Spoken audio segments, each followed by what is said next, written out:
বন্ধুরা, 14ই জানুয়ারি আসছে মকর সংক্রান্তি, আর এই দিন 9টা জিনিস তোমাদেরকে দান করতে বলবো। 9টা জিনিস কেন? এই নবগ্রহই কিন্তু আমাদের প্রত্যেকটা মানুষের ভাগ্য নির্ধারণ করছে। এই 9টা গ্রহই বলে দিচ্ছে কে হবে শাহরুখ খান, কে হবে আম্বানি, আর কে হবে সাধারণ ব্যক্তি। সুতরাং 9টা গ্রহকে 9টা জিনিস দিয়ে যদি আমরা শান্ত করতে পারি, আমাদের মান সম্মান, সফলতা, ভালোবাসা, সমস্ত এভরিথিং তুমি পেয়ে যাবে। সূর্যের জন্য নিতে হবে গম, ধরো 100 বা 50 গ্রাম, তবে যে পরিমাণটাই তোমরা নাও না কেন সব কটা জিনিসের পরিমাণ কিন্তু একই থাকবে। চন্দ্রমার জন্য নিতে হবে চাল, বুধের জন্য নিতে হবে সবুজ মুগ ডাল, মঙ্গলের জন্য নিতে হবে লাল মুসুর ডাল বা গুড়, বৃহস্পতির জন্য নিতে হবে চানার ডাল, শুক্রর জন্য নিতে হবে সাদা জোয়ার, শনির জন্য কালো উড়দ ডাল, রাহুর জন্য জব, আর কেতুর জন্য সাদা এবং কালো, এই দুটো তিলকে মিশিয়ে নেবে, কেন কি কেতুর রং কিন্তু দুটো।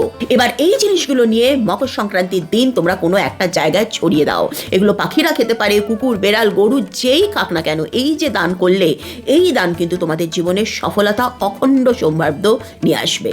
আবারও বলছি, প্রায় 11 বছর পর এবছর পড়েছে মকর সংক্রান্তির দিনই শততিলা একাদশী। অত্যন্ত দুর্লভ একটা সংযোগ তৈরি হয়েছে, তাই স্নান এবং দান আমরা বলে দিয়েছি। স্নানের জন্য নদীতে স্নান করতে পারলে খুব ভালো, না হলে জলের মধ্যে কালো তিল মিশিয়ে স্নান করবে, এবং অবশ্যই মান সম্মান, সাকসেস, ফেম এগুলোর জন্য সূর্য ভগবানকে তামার ঘটিতে জলের মধ্যে অল্প একটু কালো তিল মিশিয়ে অর্পণ করবে। করে দেখো বিশ্বাস নিয়ে, 100% বলছি, তুমি আজকে যে জায়গায় আছো সেই জায়গা থেকে তোমার জীবনের মোড় কিন্তু বদলে যাবে। তবে একেবারে রাতারাতি শিওর শর্ট ভাগ্য পরিবর্তনের জন্য আমার তোমার জন্ম সময় এবং তোমার রাশিটা যদি চাও রেমেডি করবে, প্লিজ আমাকে কমেন্ট করে জানাও। জয় শ্রীকৃষ্ণ।